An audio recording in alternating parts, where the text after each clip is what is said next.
over on that gate had anything to do with the antenna up on top of the building, or the tank. All your antennas, whether they're up on a big tower or in a building or on top of the roof, they have to have their main command center, all their power generating, and those areas are generally locked up and protected very well, and that's where you probably will find the warning signs. So if you're walking around a building and you see something like this, or warning signs in a room, it could be inside the building, ask some more questions, because you'll probably find out there's an antenna. So again, to address the exposure, here on the left is a worker probably painting this facade, the penthouse on top of the building. But it turns out that it's just a facade around an antenna you can see on the right-hand side, and the worker is directly in front of that antenna. Your owners of these buildings that we're insuring are leasing space out to these spaces, and some of them are becoming stealth antennas. They're not visible anymore because the cities and communities they don't want the eyesore, they don't want that visible up on the building. The building owner doesn't want it, so they're hiding it, which makes them more dangerous than if they're actually in full sight. And then they're going to co-location, which is multiple company antennas, so you've got more of them and more power and more potential for exposure and injury. Let's talk a little bit about our building owners. It can be all kinds, and they're approached by a Sprint, AT&T, Verizon, and want to lease their spot, their building, for an antenna. My friend, ex-friend from the Sprint company, says what the building owner hears are two things. The cell phone company is going to tell them that antenna meets FCC requirements, and they will. They have to follow FCC requirements on the power outages of those antennas. So the insured assumes it's safe. The other thing the building owner hears is, I'm going to get thousands of dollars, and these are sometimes $3,000, $4,000, $5,000 a month, and 3 to 5 year contracts. So it's very lucrative, and especially to some of your churches, that's going to pay their overhead and their monthly expenses. Just addressing the exposure area again, it's not to the back of the antenna, it's directly in front, it's not below, it's not above. It radiates straight out. The power generation can be anywhere from 2 feet to over 20 feet. And so these guys are going to take care of themselves. They know what to do. They're going to power down, or they're going to have all the protective gear, including pants and coat, to avoid exposure. This is the guy that we need to worry about. You see the painter on the left. If there were antennas in those red marks on that facade, he would be looking straight into the antenna.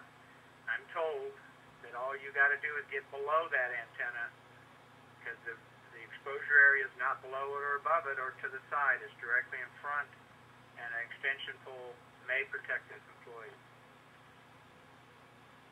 Hold harmless agreements are going to be signed, going both ways. Who holds who harmless? Get the lawyers involved. The contracts are 3 to 5 years, thousands of dollars a month. Will a hold harmless hold up if a third-party worker is injured? Our building owner didn't tell the roofer that there's an antenna up there, so is Sprint going to hold our building owner harmless when the building owner doesn't warn somebody there's an exposure up there? Anyway, it's going to get to workers' compensation. Everybody's going to get named in the suit. Everybody's going to get there and start defending their insured. So getting down to what do we need to do? Well, we could ask the building owner to call Sprint or AT&T and ask them to turn their antenna off for the day. I'm going to have a painter up there. You think they'll do that? Well, good luck. They're not going to turn their tower off in the middle of the day at peak time and have a dead spot and customer complaints. Even if they said they would turn it off, how do you know that they're going to turn it off? And you stand in front of it, it doesn't make a noise, there's no smell, there's no sound, there's no taste, there's no odor. So all of us here in the insurance industry, we need to start asking our property owners, our building owners, if they lease space to your cell phone companies for antennas. You need to find out if there's antennas up on these buildings. You can't always see them. We need to have our property owners warn their employees and maintenance staff about it and educate them. We've got to tell our contractors, preferably in writing, and let them know that there's an antenna on top of our building or on the side so that they can properly train their employees, or go to the cell phone company and work out a time when they can take that tower down. And maybe they'll do it on a Sunday afternoon or Sunday morning or in the evening and after a peak time. And as an agent, you'd want to let your underwriters know of this exposure and look at those contracts. If you've got contractors insured, and I'm sure you do, start educating them that they should be asking the building owner when they go out to do a job if there's antennas on those buildings that they're going to work on. Don't just go out and assume that everything's safe. So we've got the building owner to be warning the contractor, but the contractor needs to be asking. And the contractor's employees need to know of this exposure.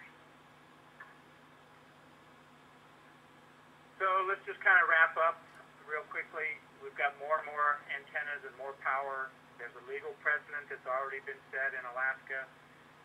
Our building owners, and these antennas are going to just keep spreading across the landscape, and they're going to end up pushing into the suburbs and smaller communities, and they're going to end up on the smaller buildings that we're all insuring. Ask your building owners if they're leasing this space. Some are visible, others are stealthy. Remember that cone of danger can be anywhere from 2 to 20 feet, maybe further. It depends on that antenna. They're all unique. The cell phone company may power down that antenna. You have to work that out with them. The owners have got to start warning their employees and contractors. Tell your underwriters, and most of all, protect yourself.